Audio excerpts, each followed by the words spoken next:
Morning students, ગયા વખતના લેક્ચરમાં આપણે ત્રીજું પ્રકરણ પૂરું કરી ગયા.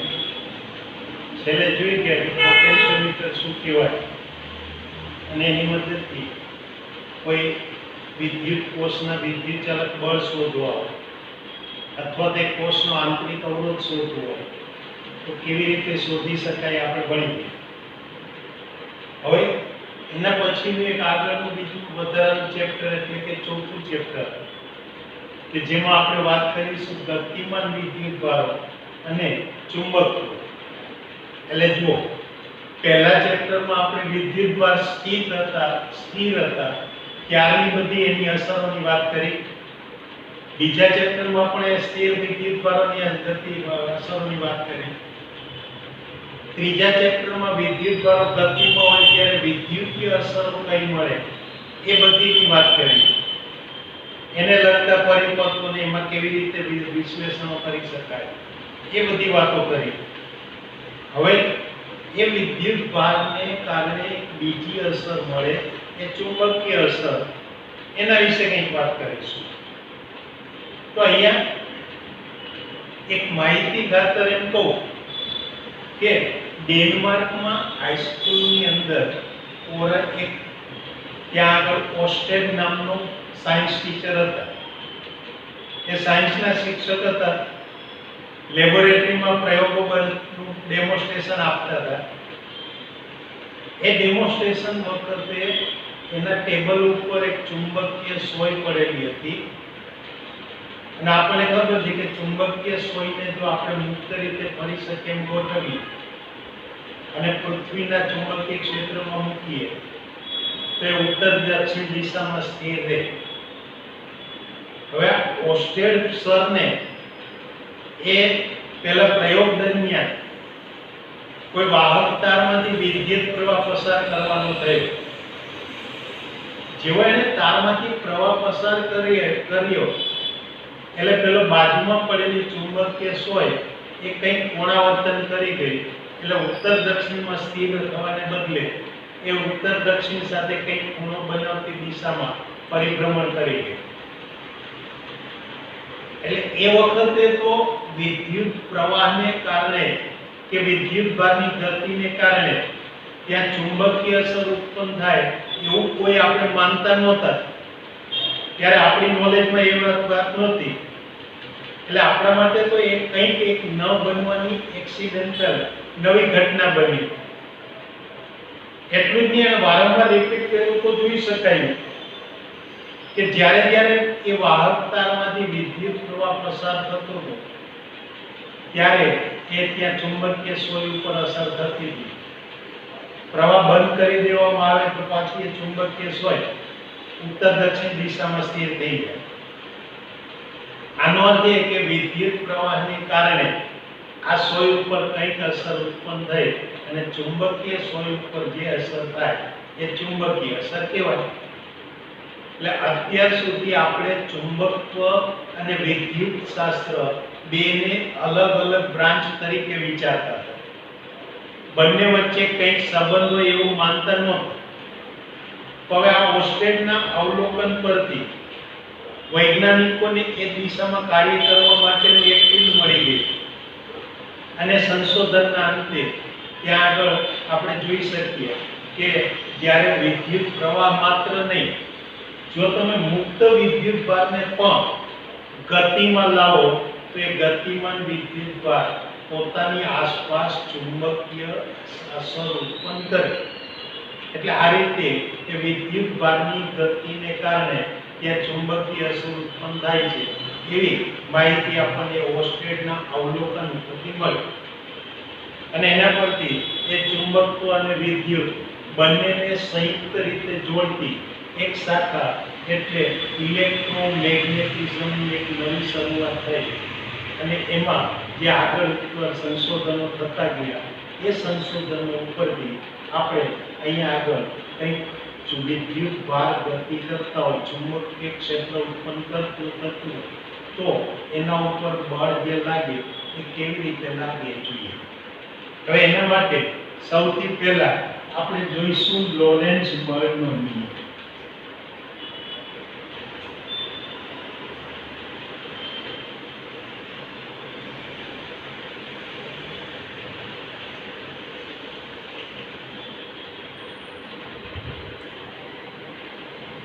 કહીએ જો કે આ આપણી પાસે કંઈક વિદ્યુત ક્ષેત્ર છે. આ વિદ્યુત ક્ષેત્ર માનો કે સમાન વિદ્યુત ક્ષેત્ર છે, એટલે આવું સમાન વિદ્યુત ક્ષેત્ર આપણી પાસે હોય. ચાલો આ વિદ્યુત ક્ષેત્રમાં તમે કોઈ વિદ્યુત ભાર Q મૂકો, ઓફકોર્સ ધન વિદ્યુત ભાર મૂકો, તો એ વિદ્યુત ભાર પર લાગતું વિદ્યુતીય બળ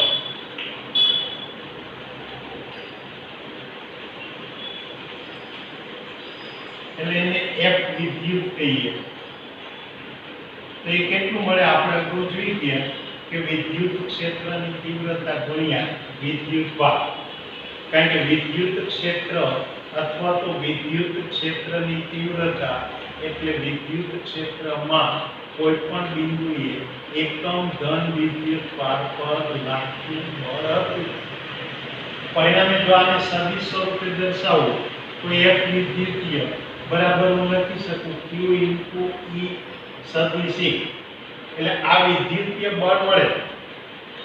હવે આ વિદ્યુત ક્ષેત્રમાં વિદ્યુતીય બળ આટલું મળે, પણ આ વખતે જો આની સાથે હું અહીંયા આગળ ચુંબકીય ક્ષેત્ર પણ સાથે લઉં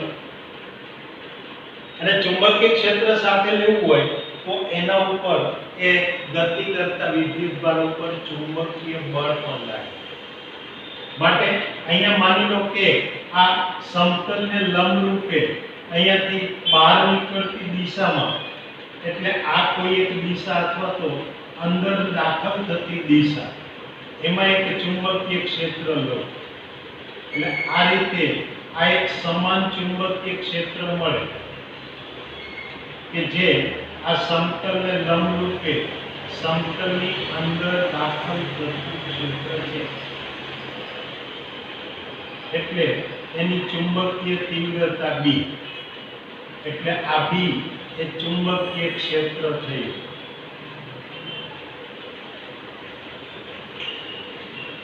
હવે જો અહીંયા આગળ B ચુંબકીય ક્ષેત્ર હોય તો લોરેન્ઝના નિયમ પ્રમાણે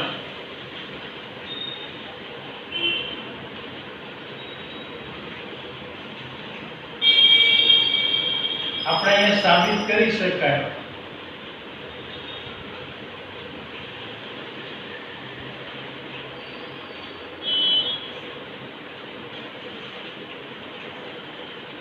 કે ચુંબકીય ક્ષેત્રમાં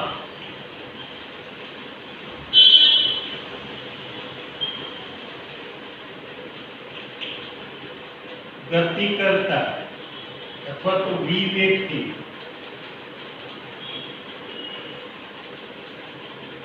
ગતિ કરતા ધન વિદ્યુત ભાર Q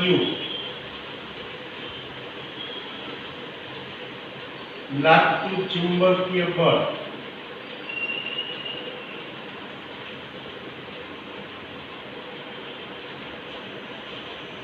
એક ચુંબકીય ટોળ તો એ Q into V cross B જેટલું.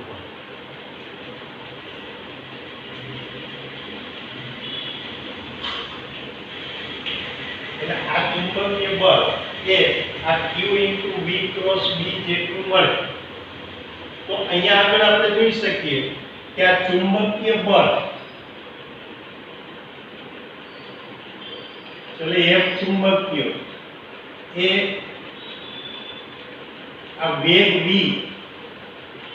અને ચુંબકીય ક્ષેત્ર B એના સદિશ ગુણાકારથી મળે છે.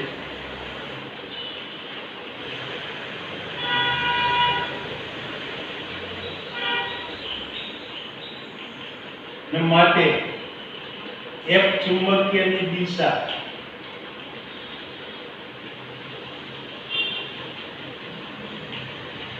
એ આ વેગ અને ચુંબકીય ક્ષેત્ર B બંનેની દિશાને લંબ હોય.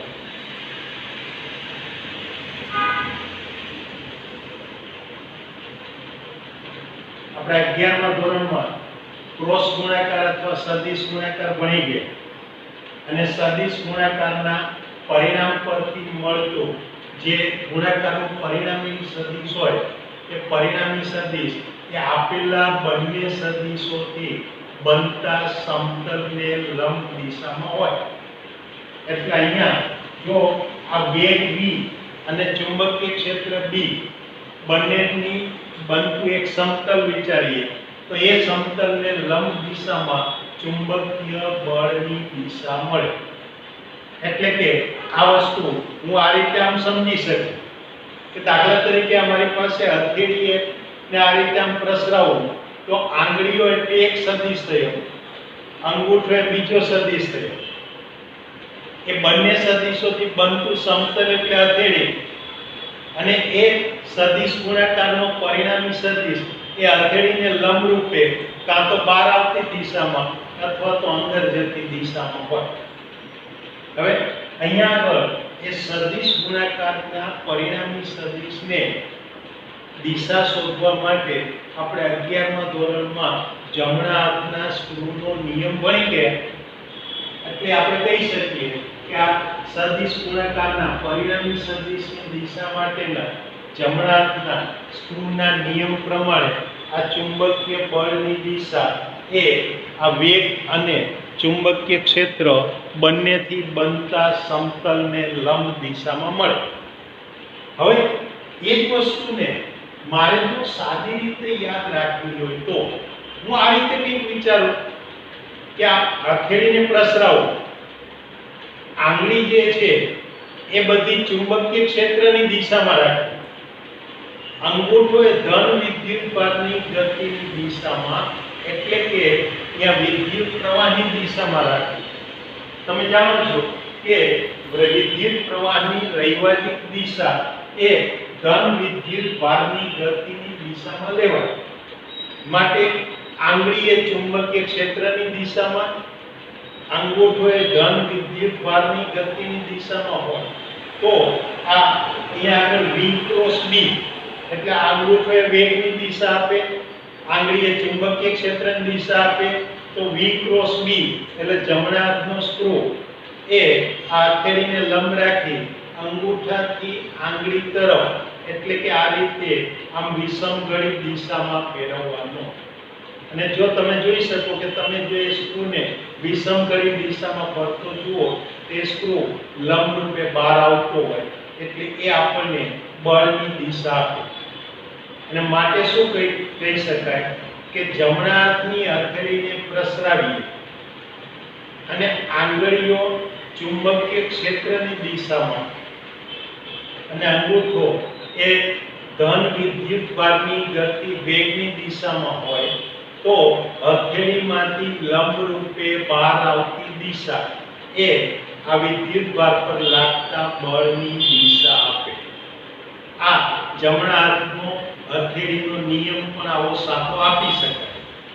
અને મને ખબર છે કે આ નિયમ તમને બધાને બહુ સારી રીતે યાદ રહે, કારણ કે તમે હથેળીમાંથી લંબ રૂપે બહાર આવતું બળ ઘણીવાર અનુભવેલું છે નાનપણમાં. યાદ કરો જ્યારે નાનપણની અંદર આપણે ધમાલ મસ્તી કરતા હતા અને મમ્મીને એકદમ ગુસ્સે કરી આપતા હતા ત્યારે એ મમ્મી એના પ્રત્યાઘાત રૂપે આપણી પીઠ પાછળ જે બળ લગાડતા હતા એ બળ એમની મમ્મીની હથેળીને લંબ રૂપે આપણી તરફ આવતું હતું. એટલે આ નિયમ બધાને તરત યાદ રહેશે. એટલે હવે આ ચુંબકીય બળની દિશા માટેનો નિયમ તો ચુંબકીય બળ એની દિશા માટે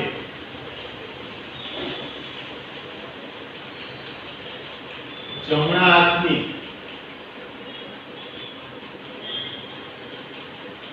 હથેળીનો નિયમ આપી શકાય.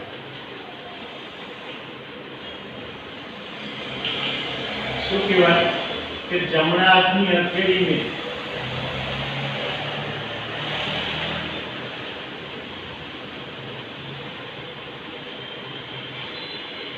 પ્રસરાવીને આંગળીઓ ચુંબકીય ક્ષેત્રની દિશામાં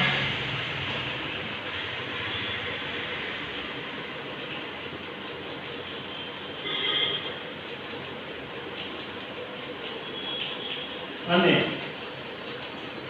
અંગૂઠો ધન વિદ્યુતભાર ના વેગ એટલે કે વિદ્યુત પ્રવાહ એની દિશામાં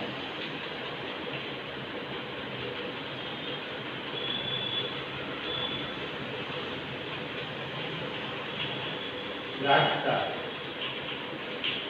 હથેળીમાંથી લંબરૂપે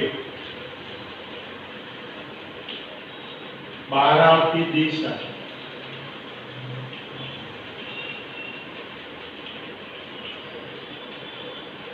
તે ધન વિદ્યુતભાર પર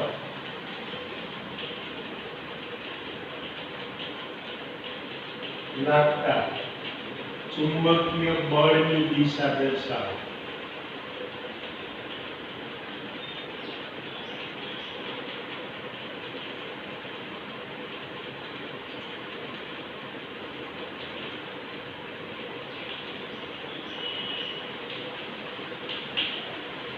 જો ઋણ વિદ્યુતભાર હોય તો એ બળ એ આને કરતા વિરુદ્ધ દિશામાં મળે. એટલે ધન વિદ્યુતભાર માટે બળની જે દિશા મળે એના કરતા ઋણ વિદ્યુતભાર માટે વિરુદ્ધ દિશા મળે. તો હવે અહીંયા આગળ આપણે એક વસ્તુ જોઈએ કે જ્યારે માત્ર વિદ્યુત ક્ષેત્ર હાજર હોય એમાં વિદ્યુતભાર ગતિ કરતો હોય તો પણ ભલે, સ્થિર પડેલો હોય તો પણ ભલે, એના પર વિદ્યુતીય બળ Q × E જેટલું લાગે. જ્યારે એ વિદ્યુતભાર ચુંબકીય ક્ષેત્રમાં ગતિ કરતો હોય તો એના ઉપર ચુંબકીય બળ લાગે અને ચુંબકીય બળ એ Q × V × B જેટલું લાગે. આટલું જ નહીં, એ ગતિ કરતો વિદ્યુતભાર પોતાની આસપાસ ચુંબકીય અસર ઉત્પન્ન કરે. પછી એ વિદ્યુતભાર કોઈ વાહકની અંદર ગતિ કરીને વિદ્યુત પ્રવાહનું નિર્માણ કરતો હોય તો ભલે, કે સ્વતંત્ર રીતે અવકાશમાં ગતિ કરતો હોય તો પણ ભલે, જ્યાં પણ વિદ્યુતભાર ગતિની અવસ્થામાં હોય ત્યાં એની આસપાસ આ ચુંબકીય ક્ષેત્ર ઉત્પન્ન થાય. તો અહીંયા આપણે જે વાત કરવી છે એ કોઈ એક ચુંબકીય ક્ષેત્ર પહેલેથી હાજર છે એની અંદર વિદ્યુતભારની ગતિ કરાવીએ ત્યારે વિદ્યુતભાર ઉપર લાગતા બળની વાત કરીએ છીએ. તો એ બળ એટલે F ચુંબકીય બરાબર Q × V × B જેટલું હોય. હવે આ વિદ્યુતભાર એ વિદ્યુત ક્ષેત્ર અને ચુંબકીય ક્ષેત્ર બંનેની સંયુક્ત અસર નીચે ગતિ કરે છે. તો એ વખતે એના ઉપર લાગતું બળ કેટલું? તો આનો અર્થ એ કે જ્યારે આ ધન વિદ્યુતભાર એ ચુંબકીય ક્ષેત્ર અને વિદ્યુત ક્ષેત્ર બંનેની સંયુક્ત અસર નીચે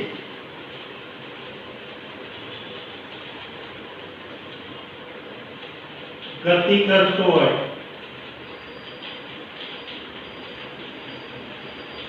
તો એના પર લાગતું પરિણામી બળ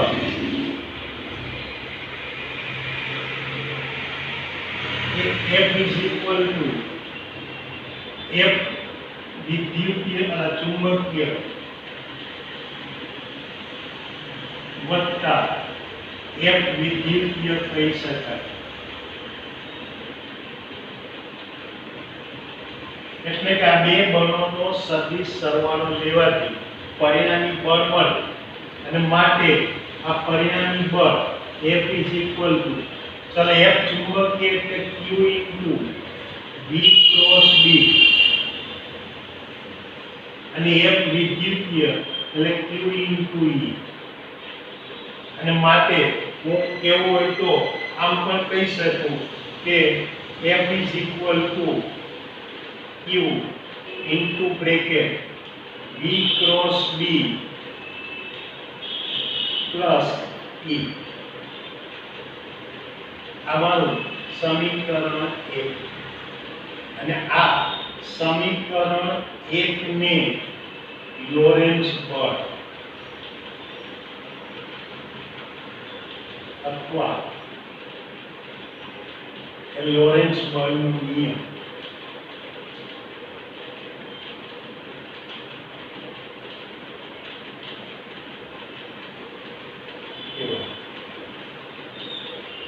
આ રીતે વિદ્યુત ક્ષેત્ર અને ચુંબકીય ક્ષેત્રની સંયુક્ત અસર નીચે જ્યારે વિદ્યુતભાર ગતિ કરતો હોય તો એના ઉપર આ પ્રકારે બળ લાગે।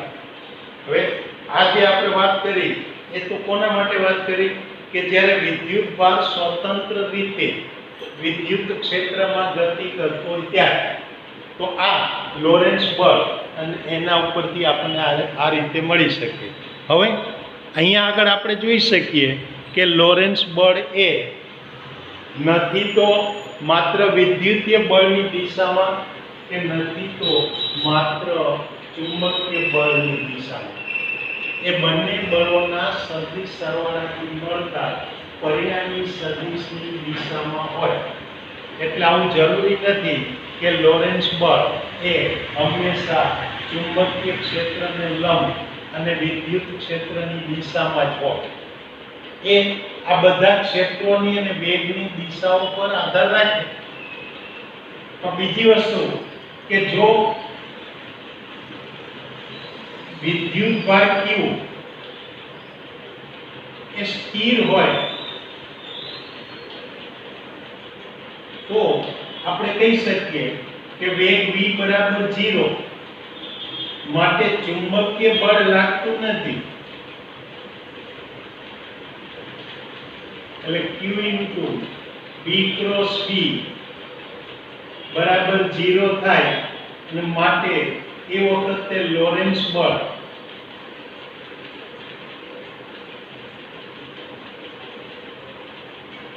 તરીકે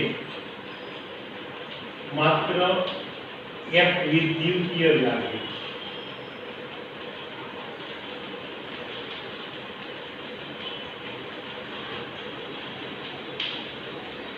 એટલે પહેલી એક વસ્તુ કે સ્થિર પડેલા વિદ્યુતભારો પર ચુંબકીય બળ લાગતું નથી। ભલે વિદ્યુતભાર કોઈ બહારના ચુંબકીય ક્ષેત્રમાં સ્થિર પડેલો, ટૂંકમાં વિદ્યુતીય બળ લાગવા માટે વિદ્યુત ક્ષેત્રની હાજરી જોઈએ અને વિદ્યુત ક્ષેત્રે બીજા કોઈ વિદ્યુતભાર વડે ઉત્પન્ન થઈ શકે। પરિણામે જે સ્ત્રોત વિદ્યુતભાર છે એ સ્થિર હોય, બીજો વિદ્યુતભાર એટલે પરીક્ષણ વિદ્યુતભાર પણ સ્થિર હોય તો પણ એ બંને વચ્ચે વિદ્યુતીય બળ લાગતું હોય। પણ અહીંયા ચુંબકીય બળ ઉત્પન્ન કરવા માટે અથવા ચુંબકીય ક્ષેત્ર ઉત્પન્ન કરવા માટે એક તો વિદ્યુતભારને ગતિ કરવી પડે, એટલે ગતિ કરતો કોઈ વિદ્યુતભાર હોય એ જ એની આસપાસ ચુંબકીય ક્ષેત્ર ઉત્પન્ન કરી શકે।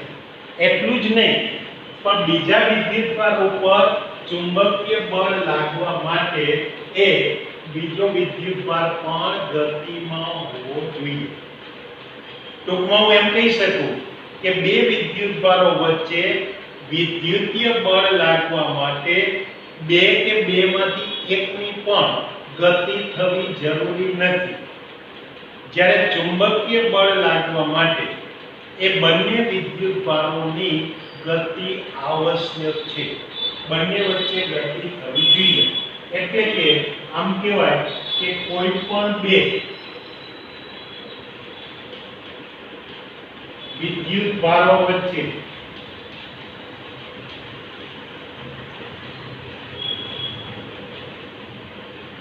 પહેલું વિદ્યુતીય બળ એ લાગવા માટે એ બંને કે કોઈ એક ગતિમાં હોવા જરૂરી નથી.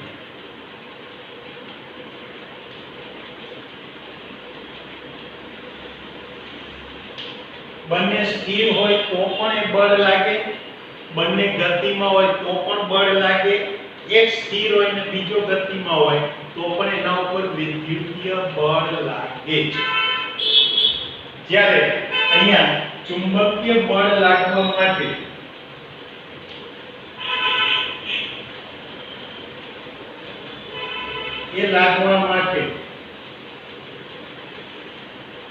એ બંને વિદ્યુત ભારો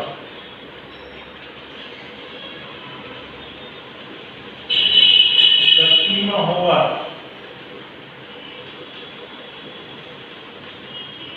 એ આવશ્યક છે, માત્ર જરૂરી નહીં, આવશ્યક છે કે જો એ બે વિદ્યુત ભારોમાંથી બંને ગતિ કરતા હોય તો જ એક વિદ્યુત ભાર બીજા વિદ્યુત ભાર ઉપર ચુંબકીય બળ લગાડી શકે. ટૂંકમાં વિદ્યુતીય બળ લગાડવું હોય તો વિદ્યુત ક્ષેત્રમાં વિદ્યુત ભારે ગતિ કરવાની જરૂર નથી, પણ ચુંબકીય બળનો અનુભવ કરવો હોય તો એ વિદ્યુત ભારે ચુંબકીય ક્ષેત્રમાં ગતિ કરવી જરૂરી છે.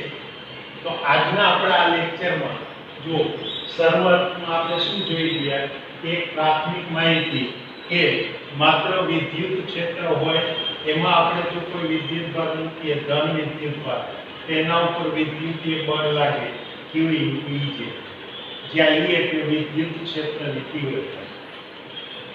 માત્ર ચુંબકીય ક્ષેત્ર હોય તો આપણે જોઈ ગયા કે ગતિ કરતો વિદ્યુત ભાર પણ પોતાની આસપાસ ચુંબકીય ક્ષેત્ર ઉત્પન્ન કરે. એ ચુંબકીય ક્ષેત્રમાં બીજા કોઈ વિદ્યુત ભારને ગતિ કરાવીએ તો આ Q ધન વિદ્યુત ભાર એ ચુંબકીય ક્ષેત્ર B માં B વેગથી ગતિ કરતો હોય તો એવું સાબિત કરી શકાય. આપણે સાબિતી આપવાની અત્યારે જરૂર નથી, પણ એવું સાબિત કરી શકાય કે એના ઉપર ચુંબકીય બળ પણ લાગે અને એ ચુંબકીય બળ કેટલું લાગતું Q × B × C છે. હવે એ ચુંબકીય બળની દિશા એ વેગની દિશા અને ચુંબકીય ક્ષેત્રની દિશા બંનેને થી બનતા સમતલ ને લંબ દિશામાં લાગે અને એ દિશા શોધવા માટે આપણે જમણા હાથની હથેળીનો એક સાદો નિયમ બનાવી શકીએ કે જમણા હાથની હથેળીને પ્રસરાવીએ અને આંગળીઓ એ ચુંબકીય ક્ષેત્રની દિશામાં હોય, અંગૂઠો એ ધન વિદ્યુત ભારની ગતિની દિશામાં હોય તો હથેળીમાંથી લંબ રૂપે બહાર આવતી દિશા એ ચુંબકીય બળની દિશા આપે. હવે એકલા ચુંબકીય ક્ષેત્રમાં હોય તો બળ કેટલું લાગે આપણે શોધી ગયા, એકલા વિદ્યુત ક્ષેત્રમાં હોય તો બળ કેટલું લાગે આપણે જોઈ ગયા. હવે વિદ્યુત ક્ષેત્ર અને ચુંબકીય ક્ષેત્ર બંનેની સંયુક્ત અસર નીચે હોય ત્યારે લાગતું બળ એ આ લોરેન્ટ્ઝ બળના નિયમ પરથી મળે. એટલે કે આ ચુંબકીય બળ અને વિદ્યુતીય બળોના સદિશ સરવાળાથી મળે. અને એના ઉપરથી જોઈ શકાય કે જો મારે કોઈ વિદ્યુત ભારને હું ચુંબકીય ક્ષેત્ર અને વિદ્યુત ક્ષેત્રની સંયુક્ત અસર નીચે સ્થિર રાખી દઉં તો એના ઉપર માત્ર વિદ્યુતીય બળ લાગે, ચુંબકીય બળ ના લાગે. આનો અર્થ એ કે બે વિદ્યુત ભારો વચ્ચે વિદ્યુતીય બળ લાગવા માટે એ બે વિદ્યુત ભાર કે બેમાંથી એક પણ ગતિ કરતો હોવો જરૂરી નથી. ગતિમાં હોય તો પણ બળ લાગે, ના હોય તો પણ બળ લાગે. એના બદલે જો મારે બે વિદ્યુત ભાર વચ્ચે ચુંબકીય બળ જોઈતું હોય તો એ લાગવા માટે બંને વિદ્યુત ભારો ગતિમાં હોવા આવશ્યક છે.